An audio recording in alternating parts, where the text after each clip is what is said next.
આપ સર્વને મારા જય શ્રી કૃષ્ણ. ગાથા સનાતન ધર્મકથા પર આજના વિડીયોમાં આપણે પવિત્ર એવા ભાદરવા માસનો મહિમા સાંભળીશું.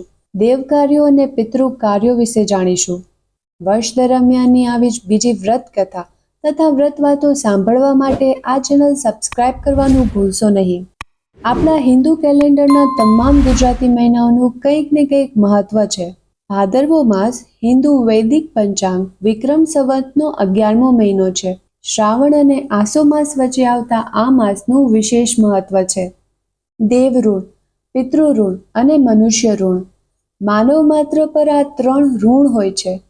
દેવ ઋણમાંથી પૂજા ઉપાસના કરવાથી આપણે મુક્ત થઈએ છીએ અને પિતૃ ઋણમાંથી શ્રાદ્ધાદિક ક્રિયા કરવાથી આપણને મુક્તિ મળે છે. ભાદરવા માસનો શુક્લ પક્ષ એ દેવોનો ગણાય છે અને કૃષ્ણ પક્ષ એ પિતૃઓનો ગણાય છે.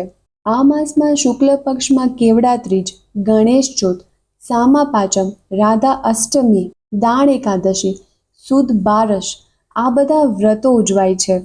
તદુપરાંત ભાદરવા માસ એ ભક્તો માટે ખૂબ જ ઉત્સાહનો માસ એટલે પણ છે કેમ કે આ માસમાં ભક્તો ગણપતિ બાપાને વાજતે ગાજતે ઘરે લાવે છે, શ્રદ્ધાપૂર્વક તેમની સેવા કરે છે અને ત્યારબાદ બાપાને ભારી હૃદયે વિદાય આપે છે. ભાદરવા મહિનાની સુદ નોમથી પૂનમ સુધીના જે દિવસો છે એ શ્રીમદ ભાગવતના દિવસો તરીકે પ્રસિદ્ધ છે. આ દિવસો દરમિયાન સુખદેવજી મહારાજે શ્રીમદ ભાગવતજીની કથા કરી હતી અને પરીક્ષિત મહારાજે એ કથા શ્રવણ કરી હતી. આમ ભાદરવા માસના પ્રથમ 14 દિવસો એ દેવ કાર્યો માટે ઉત્તમ મનાય છે અને ભાદરવા સુદ પૂનમથી અમાસ સુધી 16 દિવસ શ્રાદ્ધના દિવસો શરૂ થાય છે. આ 16 દિવસ શ્રદ્ધાપૂર્વક પિતૃઓનું ઋણ ચૂકવવાનો અવસર આવે છે. શ્રદ્ધયા ક્રિયતે તદેવ શ્રાદ્ધમ, અર્થાત પિતૃ માટે જે કાર્ય શ્રદ્ધાથી કરીએ તે જ શ્રાદ્ધ. પિતૃઓના મોક્ષાર્થે ઋણમાંથી મુક્ત થવા પિંડદાન, વસ્ત્રદાન, બ્રહ્મભોજન કરાવાય છે. શ્રાદ્ધ દરમિયાન બ્રહ્મભોજન વખતે દૂધ પાક અને ખીરનું પણ ઘણું મહત્વ છે. વિષ્ણુ પુરાણ અનુસાર આ ભોજન પિતૃઓને તૃપ્ત કરવા વાળું છે. એક વાયકા મુજબ શ્રાદ્ધ હંમેશા ઘરે જ કરવું જોઈએ. આ ઉપરાંત તે મધ્યાહન કાળે કરવું, રાત્રે ન કરાય. સામાન્ય રીતે જે દિવસે અવસાન થયું હોય તે દિવસની તિથિ જ્યારે ભાદરવામાં આવે ત્યારે શ્રાદ્ધ કરાય છે. જો કોઈને તિથિ યાદ ન હોય તો નોમના શ્રાદ્ધ કરવાનો રિવાજ છે. જો કોઈ શસ્ત્રઘાતથી મૃત્યુ પામ્યા હોય તેને માટે ચતુર્થીનું શ્રાદ્ધ શુભ ગણાય છે. એકમનું શ્રાદ્ધ સંતતિ પ્રદાન કરવા વાળું છે તથા અમાસનું શ્રાદ્ધ સર્વે મનોકામના પૂર્ણ કરવા વાળું મનાય છે.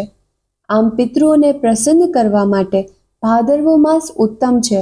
આપણા 18 પુરાણોમાં પિતૃજન તર્પણ અને સમર્પણનો મહિમા બતાવવામાં આવ્યો છે.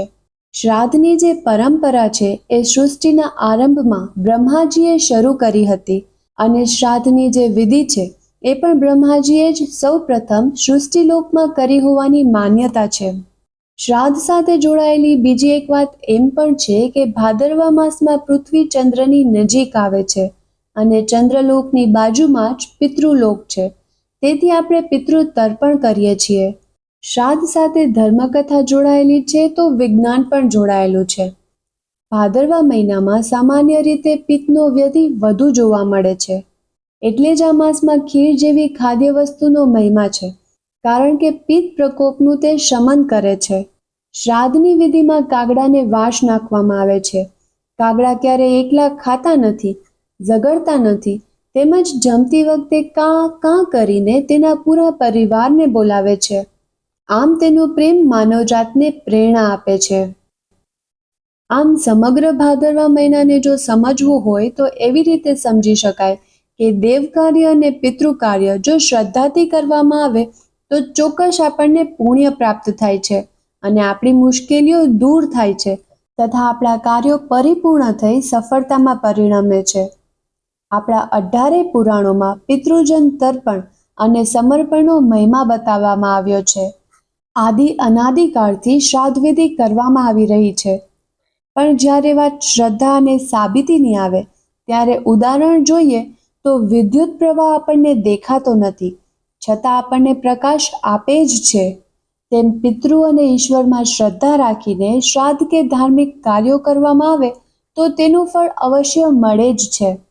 અંતે હું એ જ અભ્યર્થના દાખવું છું કે ભાદરવા મહિનાના શુક્લ પક્ષમાં આપણે દેવ કાર્ય કરીએ અને કૃષ્ણ પક્ષમાં પિતૃ કાર્ય કરી દેવ પિતૃની કૃપા આપણા જીવનમાં મેળવીએ અને આપણે આપણા જીવનને ધન્ય બનાવીએ. હરિઓમ તત્સત. આ તો હતું ભાદરવા માસનું જાણવા જેવું. આવી બીજી અન્ય પૌરાણિક કથા વાર્તા, વ્રત વિધિ તથા વ્રત વાતો સાંભળવા માટે આ ચેનલ સબસ્ક્રાઇબ જરૂરથી કરજો. પસંદ આવ્યું હોય તો લાઈક કરી કમેન્ટ કરવાનું ભૂલશો નહીં. જય શ્રી કૃષ્ણ.